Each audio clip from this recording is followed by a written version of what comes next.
Hello and good evening. This is Brian, the speaker, coming to you guys tonight from the truck, which is a little bit of an unusual experience for me. I don't usually do a lot of live streams from the truck. I'm trying this out. The last time I did this, I used the YouTube studio, and it was terrible. I couldn't see comments. I couldn't respond back. It was really awful. So I'm trying it with StreamYards tonight to see how this works. Hope you guys can hear me okay. Apparently, I'm the only one in here. But I have my phone, which I'm using to broadcast, and I have my iPad over here to help me watch for comments. So hopefully I'll be able to accomplish what I'm looking to do tonight. That's assuming anybody even comes. Like I said, this is very last minute. I've been making videos and stuff and slowly losing subscribers because I suck, I guess. I don't know. But anyway, if you're seeing this after the fact, please let me know and let me know what you think. If you can see blue lights flashing off my face, it's because the police have finally found me.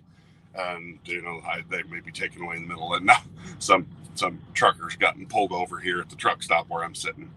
I'm in Missouri right now. So tonight I've been noticing, this week and this year so far, I'm not really hopeful. I'm kind of seeing the trend of 2019 and 2021 just you carrying right along, just as horrible as ever, and as far as entertainment and stuff wise. So I kind of wanted to talk about it. I've made a few videos on these subjects. But that's different than actually getting to talk with people live about it. So if you're seeing this and you'd like to jump on here, I have put the link for the stream up in the chat. So if you're interested in coming on and talking, just click that link and I will try and watch the screen on my phone is really small at the moment. So it's really hard to, so I hope I will be able to see people if they try and pop in backstage. I will look for you to do that if you'd like to join in and actually talk with me on the stream, or just shoot out comments and I'll watch my iPad to see when they come up. I'm going to be back and forth tonight between my phone and the iPad because, like I said, it's unusual for me to do this in the truck. But next week I will be home all week, and I plan on doing some live streams and stuff. Then I'm going to be working to do more with anime again. I have been catching up in the weeks that I haven't been doing live streams. I have been working to get a lot more anime watched, rewatched, and stuff, so I can start talking about more anime stuff again. Because quite honestly, all the other entertainment that I was excited for or that I've watched in the last little while, I've either already reviewed or it's just turned to hot garbage, big dumpster fire. And so I don't really want to cover that anymore. I can only be negative so much before I just I want to do something positive. And anime brings out the positive in me. So that's kind of where I'm going to go. And hopefully that will be something that everybody will be interested in. So I'm excited about that. But tonight we're going to start out talking about Book of Boba Fett. So now, as anybody who's been watching my videos knows, I was trying to give this the benefit of the doubt. The first two episodes, I was kind of on board with it. I thought, okay. And I mean, I was hearing all the criticisms and stuff, but I wasn't as heavily invested in Boba Fett as a character. So some of the stuff they were doing didn't seem as horrendous as a lot of people took it. And I understand if you were one of those people who did not like what you saw, I totally understand. I totally get that. Because it was something of a departure from the character we saw in the original trilogy. He does not seem to be nearly as cold, nearly as calculating, nearly as brutal. And that was a real problem for a lot of people with Boba Fett. I was just like, all right, let's see what they do with this. I was trying to give them that. I was trying to feed them the rope that they would be able to hang themselves with if this went bad. So I was kind of okay with the first couple of episodes, and then with this latest episode, uh, yeah, that's where I kind of got off the bandwagon. Um, I at the end of the third episode, I couldn't ignore the problems that I was seeing with it any longer, and so I just kind of. I mean, sir, I did a review. If you saw that earlier this week, I did a kind of an in-depth review of that episode. On this live stream, we're going to be talking about like everything. So if you have not watched either The Expanse or Book of Boba Fett up to where we currently are, episode 3, then there might be some things that I'll say that might spoil some stuff for you. But I'll try and let you know when that's coming. So I don't spoil anything for you. Honestly, when it comes to The Expanse, it was spoiled the minute it was filmed, really. So I can't ruin a dumpster fire, which is really what The Expanse has turned into, which is sad. But we're going to talk about that, and what happened and what went wrong, and why I feel things went off the rails with that show. But with Book of Boba Fett, this last episode was so cheesy, so horrible, so off the mark that I just couldn't I couldn't give him the benefit of the doubt anymore. At the end of it, I was just left with nothing but doubt. That's all that was left for me.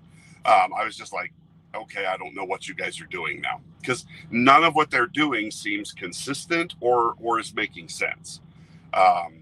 Like the Boba Fett has no power base.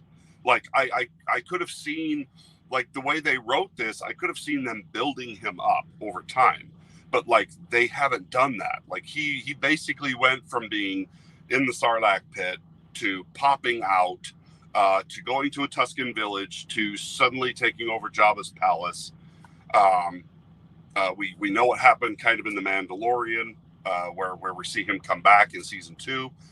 But it's just, seriously, I've been sitting there going, what? He has nobody really surrounding him to help him build a power base from which to control this criminal empire that he's taken over. And it is a criminal empire. It is not like he didn't get elected to be the governor of Tatooine or the mayor of the city of, I don't know what, Mos Isma or something like. I don't even care about the name of the city because it's not Mos Eisley. So I mean, Mos Eisley is the one that I identify strongly with.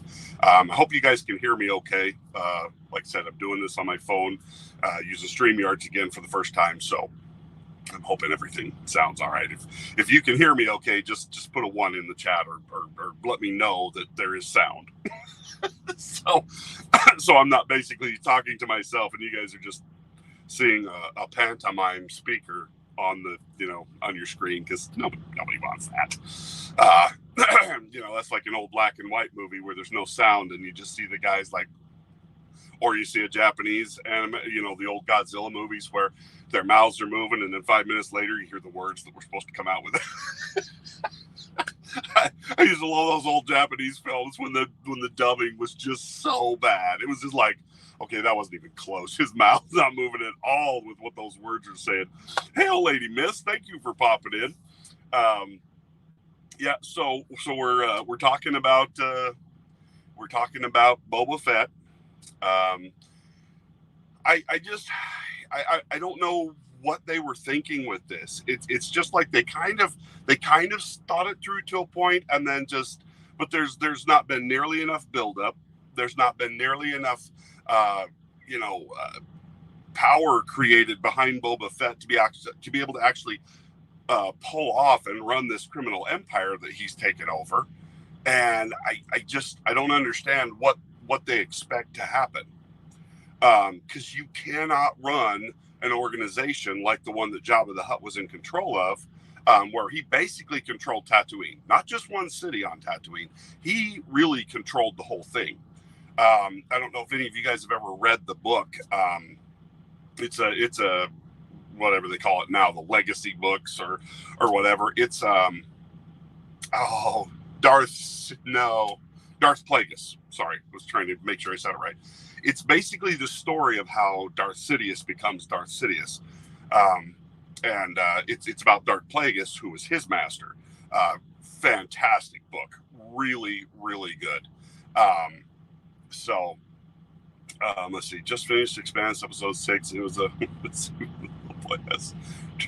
Yeah. we'll get to there. We'll get to that, Lady Miss. As soon as we get done with Book of Boba Fett, we're going right to the Expanse. So just bear with me. But yeah, it's realistically with the Book of Boba Fett, I'm gonna keep kind of watching it just to see if they pull this car wreck back off the shoulder and manage to get the wheels back on and get it moving again. But right after the third episode, I'm done. I just can't. I can't. After the wannabe Borg bikers showed up in this episode with their Harley / Vespa red, purple, blue, and yellow motorcycles. I'm just like, what is happening? What is happening? I mean, you created, seriously, the discount Borg on little moped Harley wannabe sand bikes, and now I don't know what's going on. I mean, I seriously don't understand what they're doing with this character anymore. I just, you don't want to, Lady Miss. Trust. I'm kind of watching it now just as self-punishment because I like The Mandalorian, and I thought, hey, this is Jon Favreau and Dave Filoni, and they did pretty good with The Mandalorian, so maybe they'll pull it off again. And no, they're not. No, not even a little. Hell, Kamikaze D.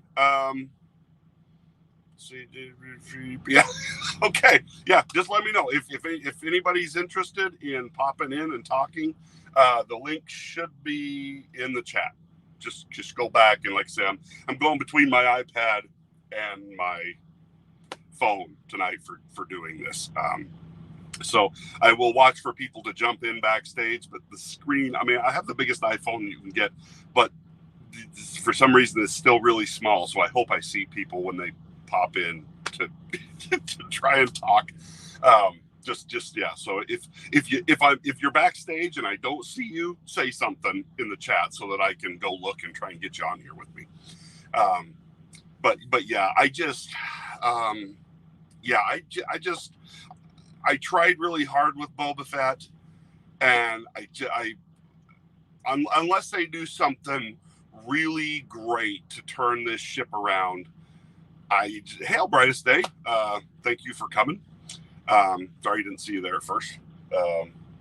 But yeah, they're just losing me. They're just, nothing of what they're doing makes any sense. How he's supposed to run this organization with him and one chick and some wannabe gay Borg wannabe Vespa biker people. I don't get how you do that. I don't know how you go up against the Pike Syndicate with that as your backup. Like, I mean, it's not even like this last time in the last episode where right at the end,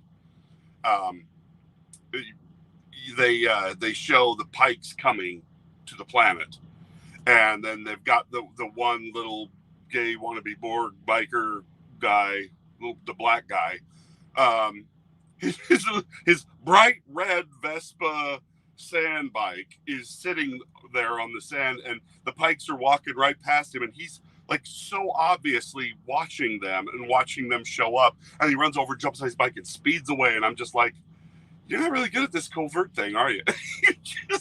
I mean, if I'm the Pike Syndicate and I'm moving into hostile territory to try and take it over, I'm watching everybody. I'm paying attention. I mean, criminal gangs are funny that way. They pay attention to that kind of stuff. And I just shot you just to make sure you weren't a spy. I mean, but no, that's not what happens in the Book of Boba Fett.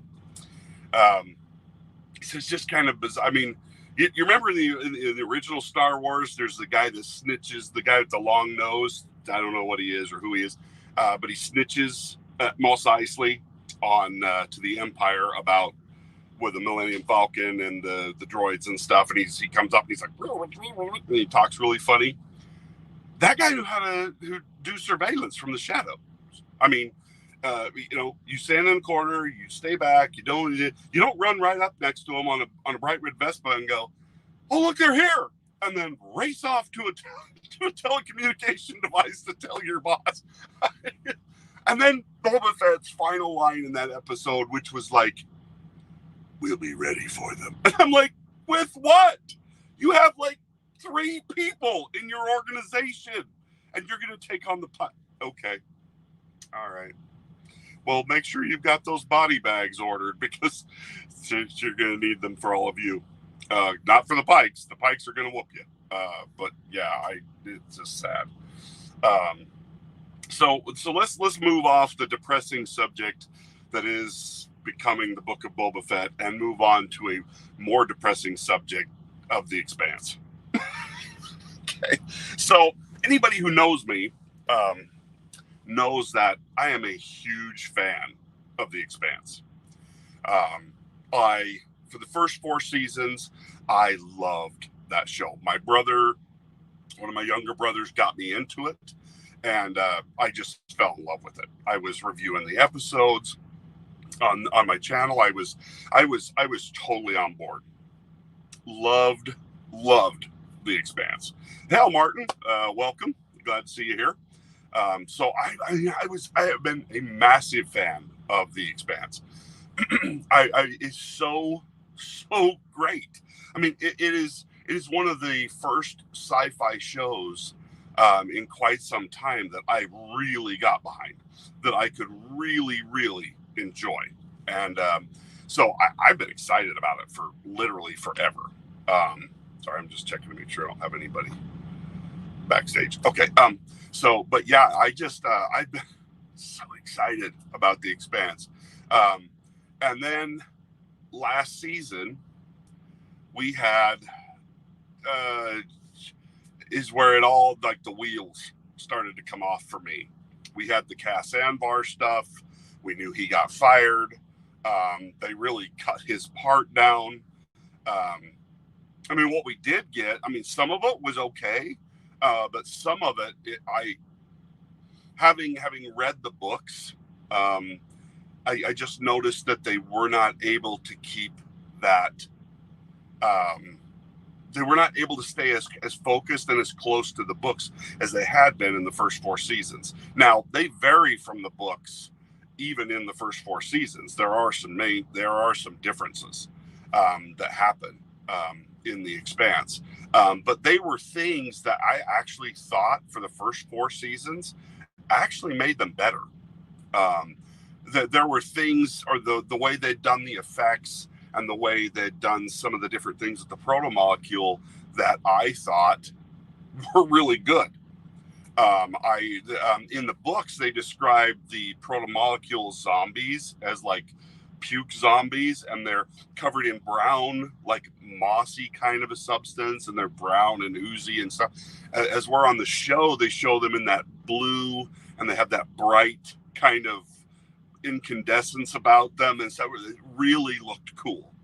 And that was actually better, in my opinion, than what they had done descriptively in the books, which I thought was a great thing. It's like in Dune, the original 1984 Dune, where they added the Weirding Way as being a sound-based weapon. I thought that was innovative. Not in the books at all. Complete departure from the books, but I liked it. I kind of liked how they did that.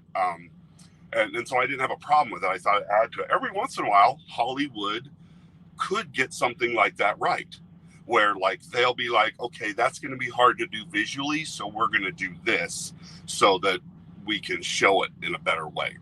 And I think there's room for that. Hail Catman, aka Dee Myers.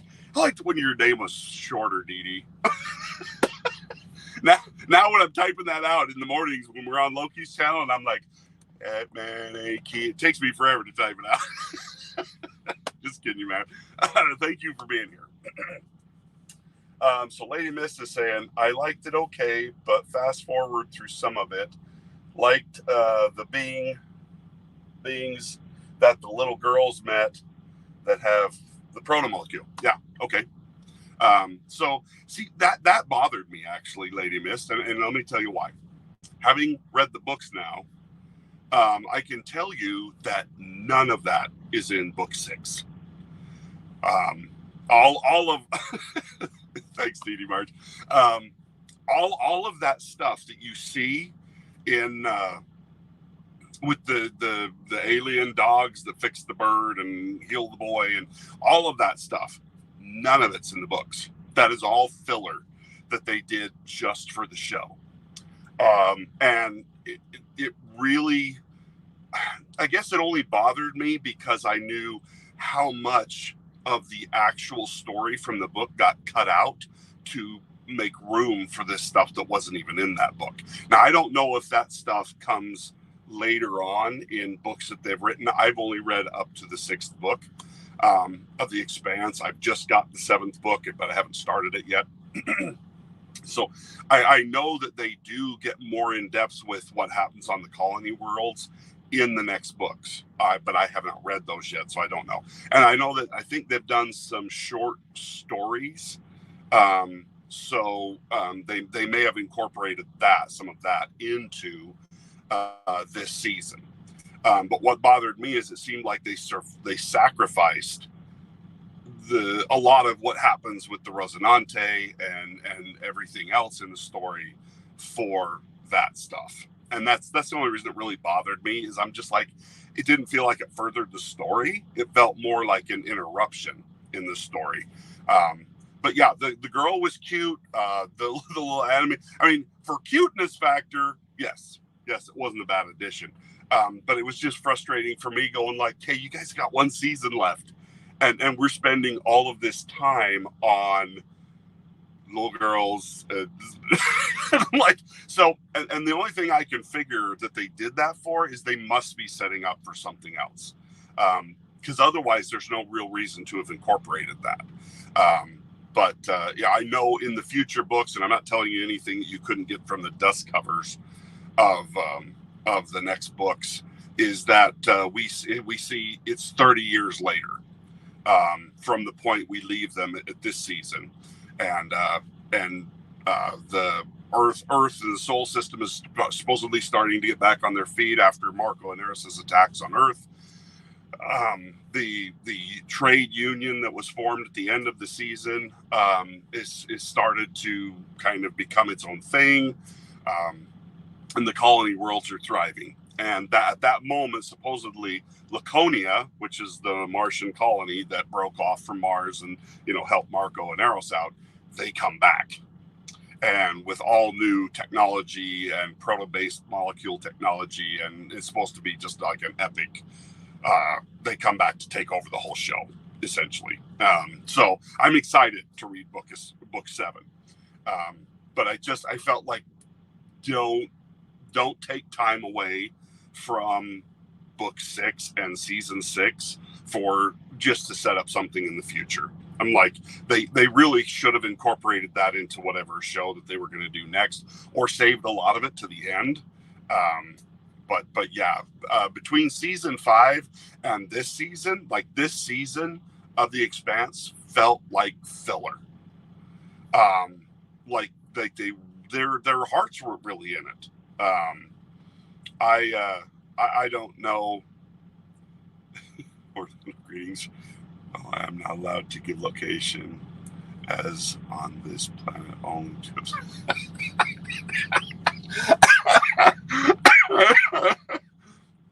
Sorry, I'm getting over a cold, so every time I start laughing, I start coughing. That's funny, Lady Mist. Well, just report good things about us, Lady Mist, back to the home world.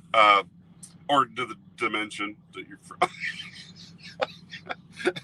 That made me laugh.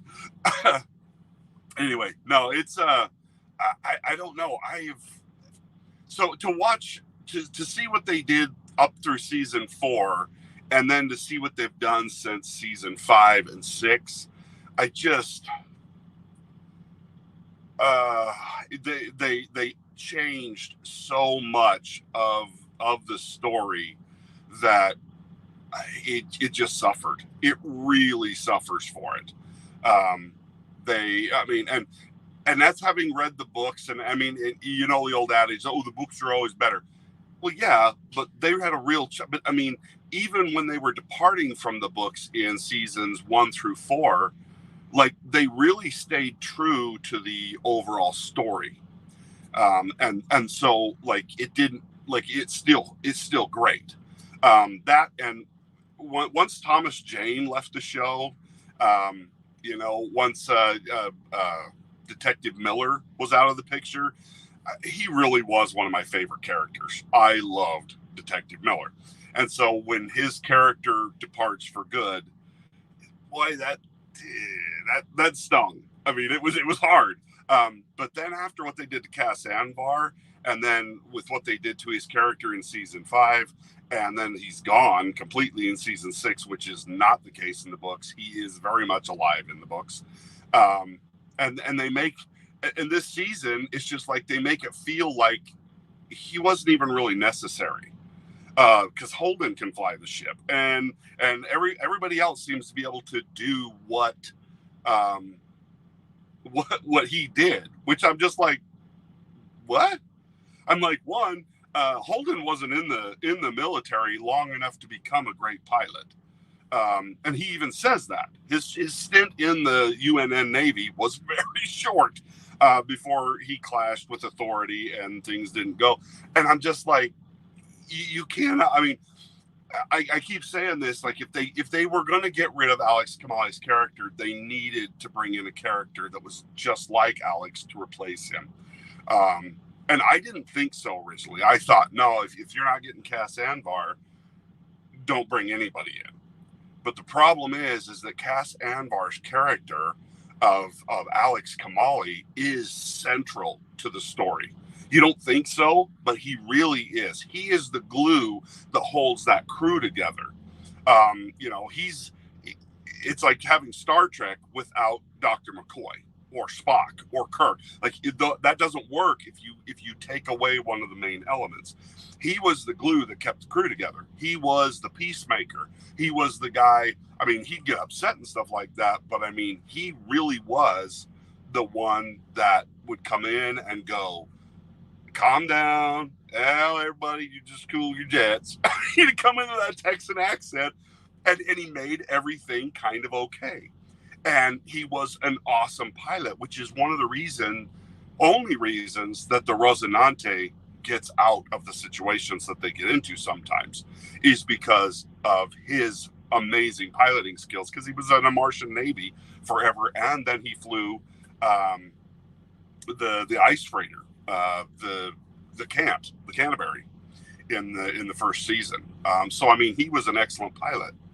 But yeah, it's so with him gone, it just feels like in this season you're just like, so wait, anybody could have flown the ship just as good as he did. And what the hell is the point of his character? And it really hurts the credibility of the show. So, like I said, I originally didn't want him to replace anybody, but it really probably would have been better had they went and got another actor who could do it as well as Cass Anvar. I don't know if anybody could have filled that hole, but like they needed his character. He was central to the show, central to the crew, and so that really hurt them, I think, this season, because they spend a lot of time. Like, it seems like almost every episode, the crew of the Rosinante is angry with each other and fighting and mad, and just, I mean, there's all of this crazy contention that never seems to get resolved, and there's nobody there to play Alex's character of, all right, cool down, it's all right, we're going to get through this, you know. And so I mean, Bobby comes into the crew, which does happen in the books, but I mean, her and Alex kind of have a special bond. which you kind of get to see in the last season, and now that's just gone. And she doesn't have the temperament that Alex did. And so she's more of just gasoline on the fire instead of the blanket to try and put out the blaze that the rest of the crew is constantly starting. I mean, because you got Amos, who's a borderline psychotic wackadoo killer. Amos is one of my favorite characters. But I mean, they're all just great. But you just, man, to lose Alex was really tough. So it really hurt how the show was working this season. The fact that they had really cut down his part in the last season, and then how he goes out. It's just so basically what they did with Fred Johnson and Alex Kamali, just swap what happened to those two characters, except Alex never dies. Alex is still alive. Fred Johnson in the books dies of a stroke. He strokes out while trying to, in this book, trying to get from Ceres back to Tycho to meet with the leaders of the factions to try and get the belt to turn against Marco. Fred Johnson in the first part of this book is a very big part, but I mean, they killed him last season, so they couldn't. And so, I mean, it's just, if I could give anybody advice about this show, go read the books. Go get the audiobooks. The reader is fantastic. He is great. You will really enjoy it. Kamikaze D says, I finished book 1 and halfway through book 2. Can see the diversion bit by bit. Yeah, and you will get that. But like I say, in the first 4 seasons, you won't feel like you want to punch somebody in the throat because you'll be able to be like, oh, okay, so there's slight deviations there, but the story is basically the same.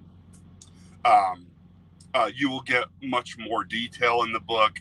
The thing that really I struggled with this season of The Expanse was the reasons and the explanations for why they're doing what they're doing and how things come about are completely different from the book. So yes, they do follow the overall outline of the book, but the way it's filmed and the way the dialogue works, you end up confused. At least I found it very confusing having read the books, and I'm just like, wait, what? I really did not like how they made Avasarala seem like a waffling old woman who wasn't sure of herself. In the books, Avasarala is never like that. Never. She is the maid of how do I put this? She is the Margaret Thatcher. She is Margaret Thatcher of the best. She is the Iron Lady. She does, she will not be turned. And that's one of the things I loved about Avasarala's character. How they handle the end of it, where Holden basically stabs the UN and the Mars in the back by becoming president and then turning it over to the belt. It doesn't happen that way in the books. It's similar, but in the series, Holden comes off looking like an asshole who negotiated in bad faith and basically screws over the UN and Mars in the creation of the trade guild union or whatever they call it. So that bothered me. I'm just like, wait a minute, you just took the one character in this show who has been kind of the uncorruptible captain, the pillar, the moral pillar of this show, and you just trashed him in the last few minutes of the last episode. I'm like, really? The guy that does not bend. Now he's bent. And I don't mean bent in the British way. I mean bent as in he's no longer the moral absolutist that we've known him to be this entire time. And that is really frustrating to watch. Pardon me. So I just, if you go read the books, you will come out of this with a very different sense and a very different, it ends in very much the same place. The events are happening in a similar way, but like the characters come out feeling stronger, feeling like everybody's character arcs have kind of reached their zenith, and everything gets kind of tied up really well, but leaves it in a perfect place for what's coming in the next books, which I don't know that they'll ever actually do anything with. But it was kind of sad to see the way they handled this last season. It felt very much like filler. Some of the action sequences were okay, but the way they happen doesn't completely make sense. Marco comes off very differently than he does in the books. The thing I really liked about Marco's character in the books is that he is very much a Captain Ahab character in the books. Naomi and Holden become his whole world. The need to beat Holden and show Naomi how great he actually is a major motivational character flaw for him, and he never gets past it. And that's how they defeat him. They do defeat him in the same way in the books as they do in this series, but the reasoning, the reason they're able to do it, that to drive him into the rings at the right time to get killed, is very different. So it just, I don't know. It's I wish they would have handled it and stuck much closer to the books than they did, because that really is what made season 1 through 4 epic. Is the fact that they really stayed true to the books, and they only deviated where they absolutely had to. See, the drummer in the books is a very much minor character. There's another character that comes to light, and if I remember right, her name's Pillar Play. Anyway, she is basically the drummer character. And I understand why they did that. I mean, and that's not really a big deal. Basically, they merged those two characters for the show into one, so that they didn't have multiple different actresses and stuff like that. And drummer really was one of my favorite characters. I really liked her. Kamina was just a great character, despite the fact that she'll seem to hop into bed with just about anybody, no matter what their genitals look like. That whole thing in season 5 where I'm just like, wait, what? Oh, now she's okay. I'm confused. Anyway, apparently she was confused, because anyway, and whatever, I don't care. Sleep with who you want. It's none of my business. Carry on, my son. I just I don't know. It just felt like, really, do we need to see this part? But yeah, it's sad. I was not excited like I have been for the other seasons with this season. And as I watched every episode, it just kind of became even more. I mean, I finished watching it, but it was mainly just kind of see if they ever pulled it back, and it just never felt like they did. I mean, let me know if you think differently about this. I mean, what was you guys' impression of this season? Did it do anything for you, or did you end up feeling like, no, not really? This is not what I was expecting. Because I really wish they would have pulled this back, and not spent so much time creating the characters waffling back and forth. Like Philip,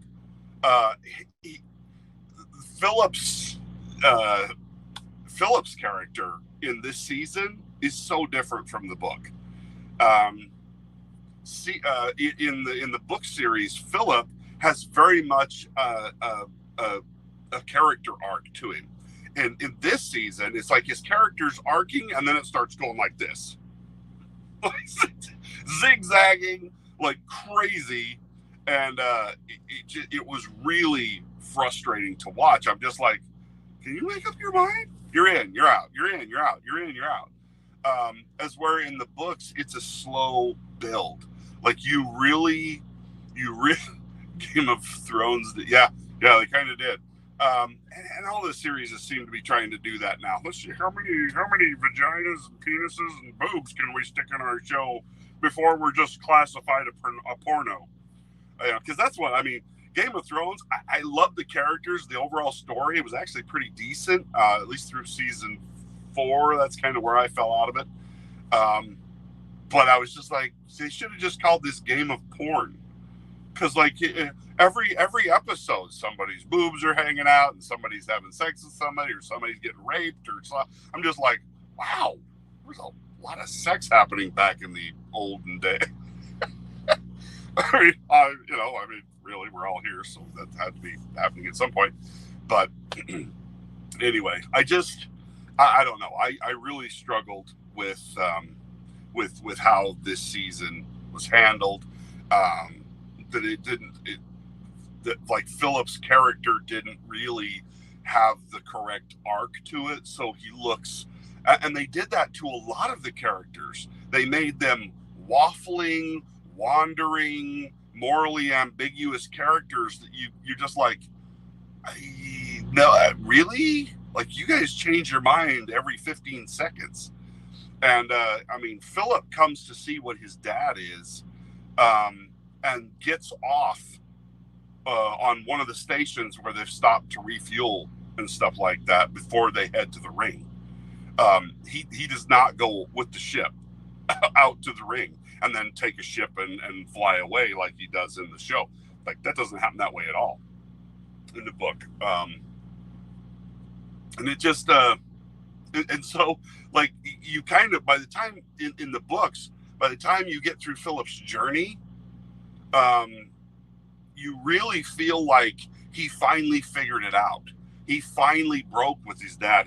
He still loves his dad, but he realizes what his dad is. His dad is just a narcissist, who doesn't give a crap about the belt or the belters or anything. He just cares about himself and his power. And every failure that he makes, he blames on everybody but himself, or acts like it was a part of his plan, to try and play it off. Well, and Philip is behind the scenes and seeing what's happening, so he realizes really quickly that, man, this isn't at all what's going on.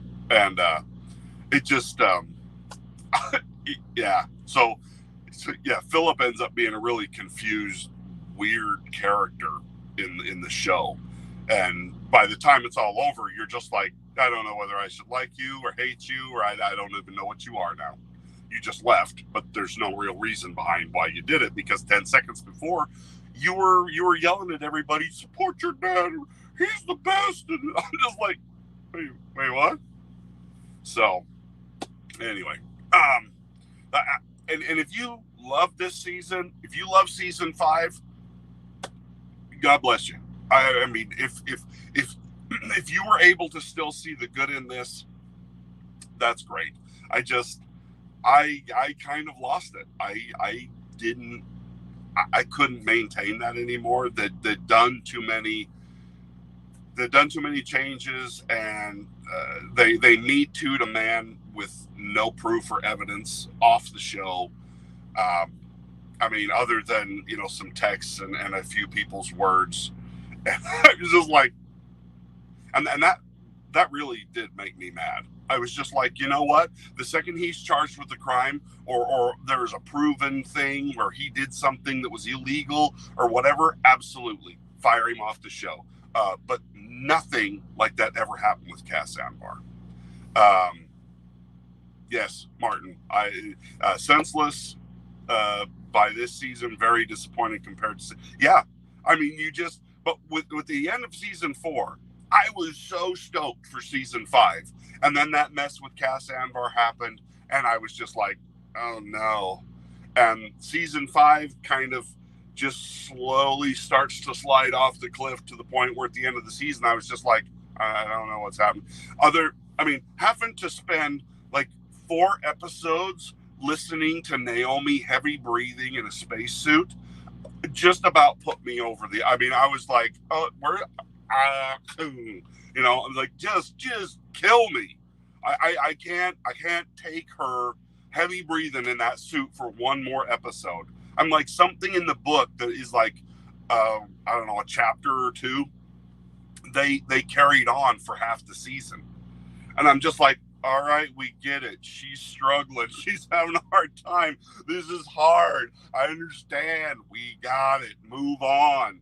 But I just felt like they were just filling stuff in because they'd cut so much of Cass Anvar out of the show.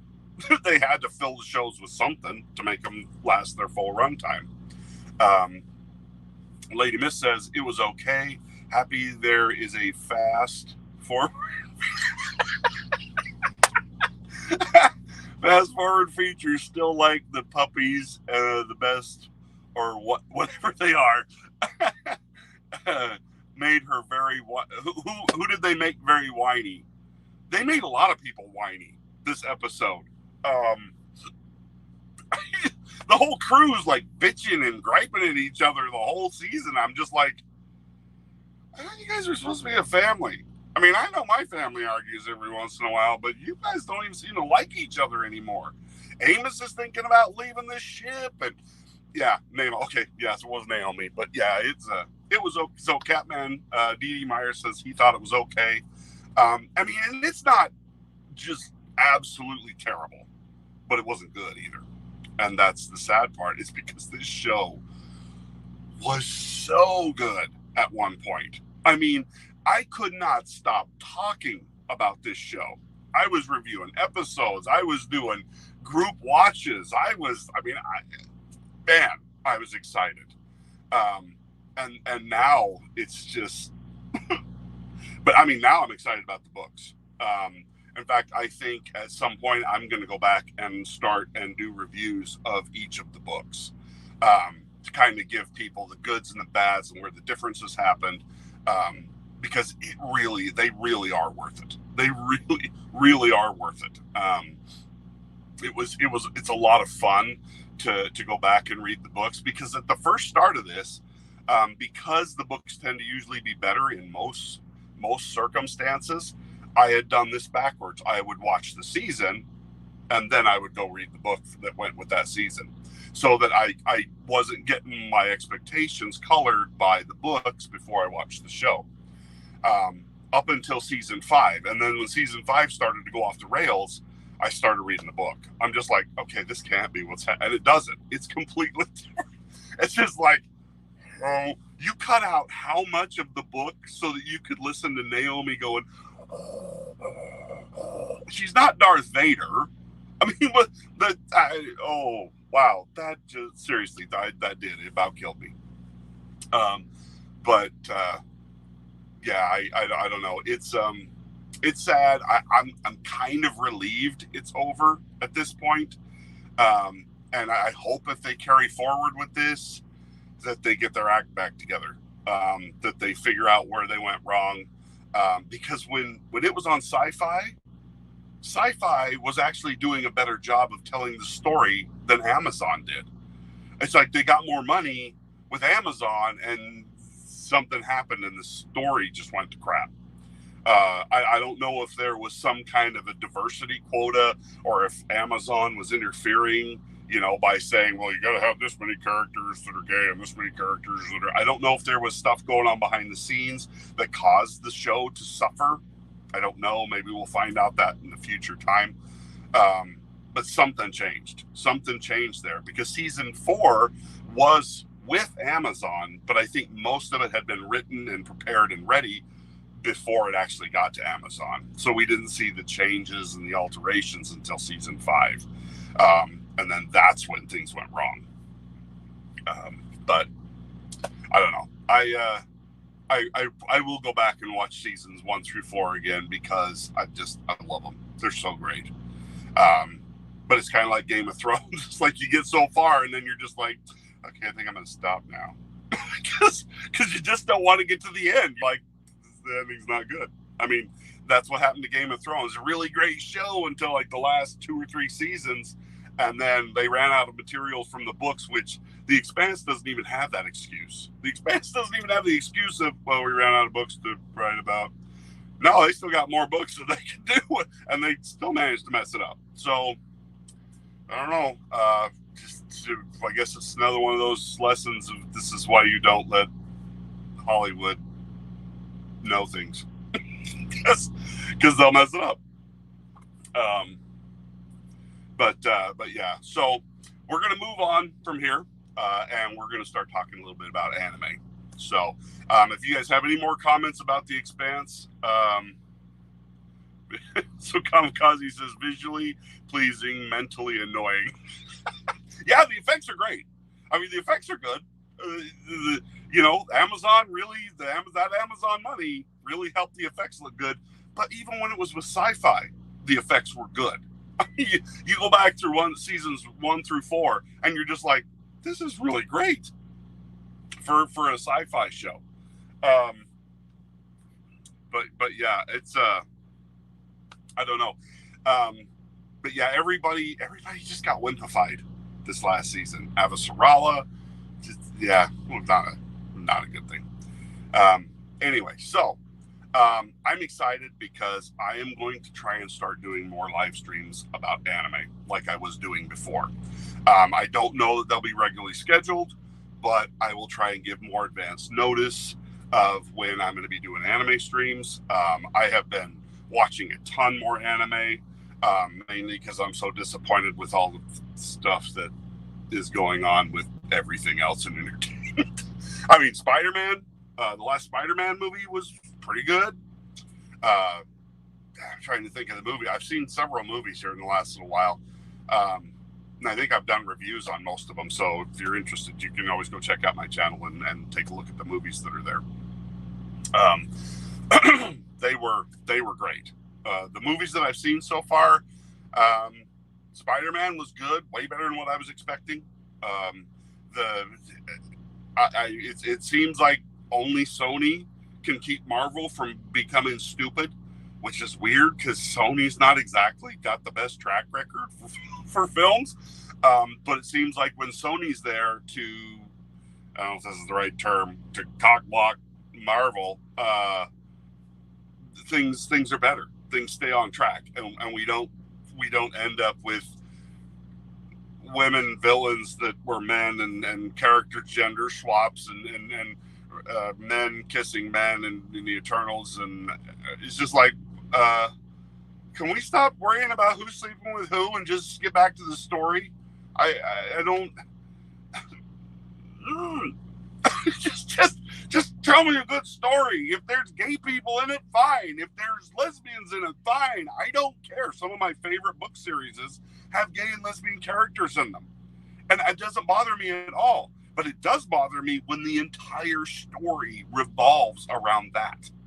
It's like, if that's just part of the character, cool. If that's all there is to the character, no.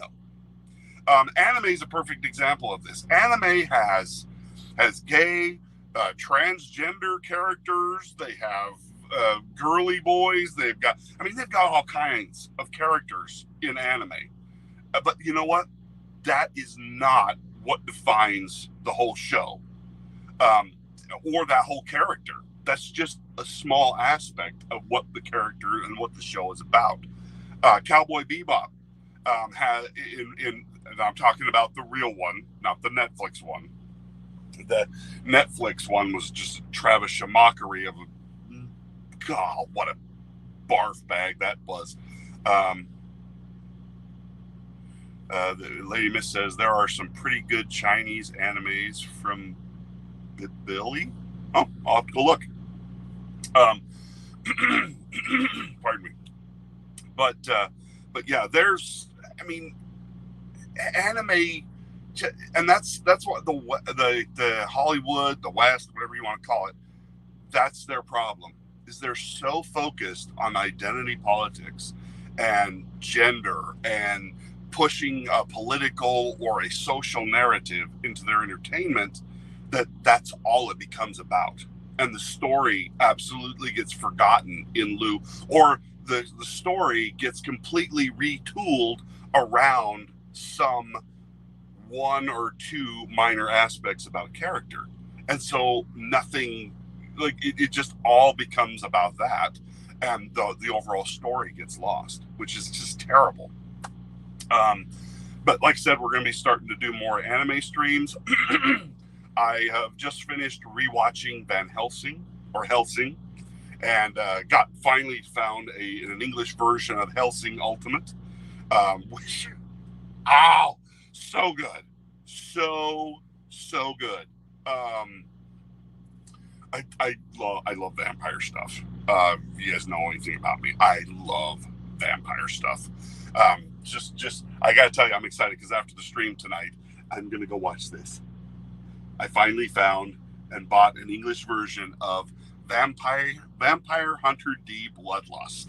So yes, I am excited. Looks like we have a Russian bot in the chat, so we're gonna block that moron. So sorry about that. Lady Miss says, still like the hand-drawn animation over some of the computer-made, but they are getting pretty good.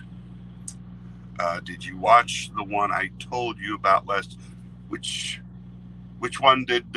Remind me which one you told me about, Lady Miss. I get told a lot of animes, and I try and keep a list, and then I forget which ones I have and haven't watched. So yes, let me know which one it was you told me about. So we're going to be talking about Van Helsing. We're also going to be talking about Castlevania, the Netflix stuff. We're also going to be talking here in the next little bit about what was the other one? Seven Deadly Sins, which is another great one. Cage 1. No, I need to get them. I need to get my list out. No, I have not watched that one. I will go see if I can find it. But yes, so there's. I'm going to be talking about that one. Those few. I'm also going to be talking about one called Tenshi Mori, War on Geminar. Now there are several versions of that. This is the one I like the best. It's called War on Geminar. I'm really excited to talk about it. It's very, very good, very funny. It kind of incorporates all of the best aspects of anime in my mind. They have the big robot characters that people climb inside of, and they do like robot fighting back and forth, which is, kind of like I just like Evangelion stuff. But like I don't really like ones that become completely about just the machines. So I have a hard time watching those. This one has the machines as part of it. It's also, there's a whole political thing going on. This kid gets sucked into a world from another place. He's actually sent there. And it is just really good. It is really funny, really compelling, lots of drama, lots of really great stuff. So if you've not seen Tenshi Moyo, War on Geminar, I would say go check that one out. It is on Hulu and Funimation, I believe. You can find it in probably other places as well. It might be on Crunchyroll. I'm trying to think of some of the other ones that have Horomoria. I think I'm saying that one right. Horimiya, which is kind of a slice of life. What? It is so good. It really surprised me. It is kind of an odd love story type of anime, but it's got some really great characters, really funny. It's got the kind of the loner kid who accidentally gets pulled into this girl's life by a fluke, and they end up kind of bonding, and then there's an unlikely romance, and it's really, really funny. But it just kind of has a little bit of everything in it. And I'm going to be doing several of that type of anime, the slice of life. Lean Cage on Bilibili on YouTube. Is that a typo, Lady Mister? Did you mean to say YouTube? It kind of sounds like a pornographic cartoon channel. Maybe it's not. Maybe it's just maybe it's a Chinese, Japanese way of saying YouTube or something. Um, but that's just the tip of the iceberg. We are going. Okay, so that's the tip of the iceberg. We're going to be talking about a lot of different stuff. We may be delving into other movies and stuff that are coming up. I'm going to be trying to do more of the stuff that I like. Be a little bit more positive, because between Book of Boba Fett and The Expanse, my positivity meter has just been slowly falling, and I called it YouTube.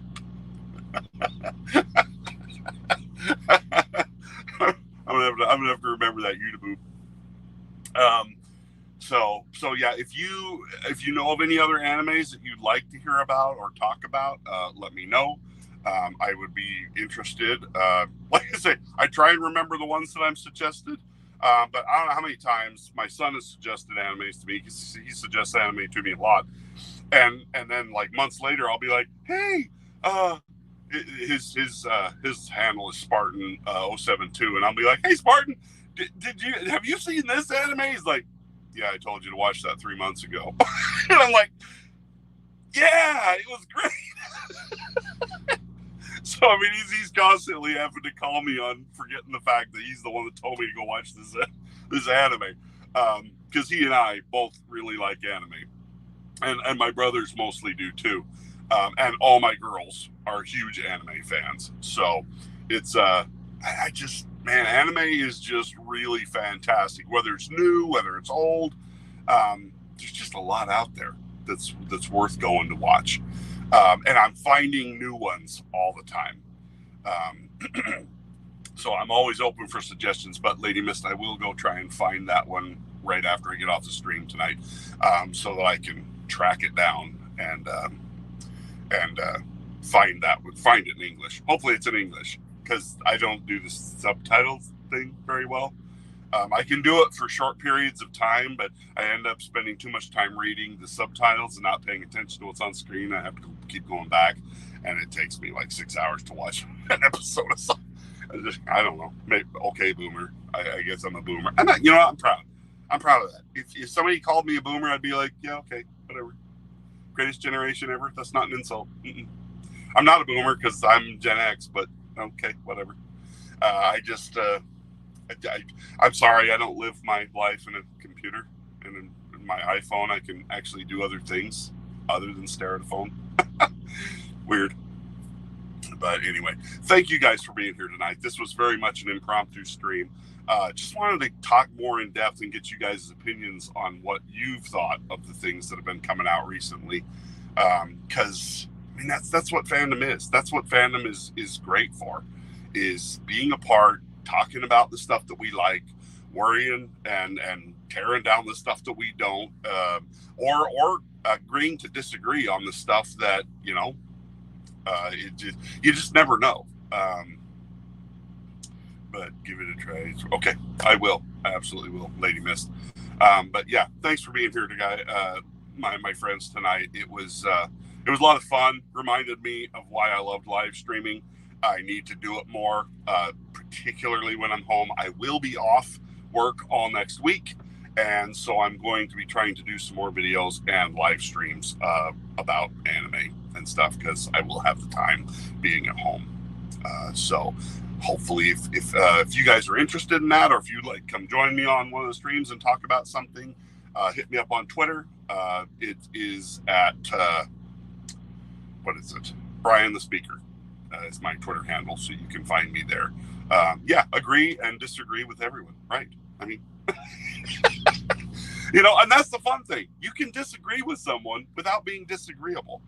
I mean, at the end of the day, I like being able to have a discussion where, you can even get heated. Loki says this. You can even get heated, but at the end of the day, you're just like, all right, we're still buds. We're still buds.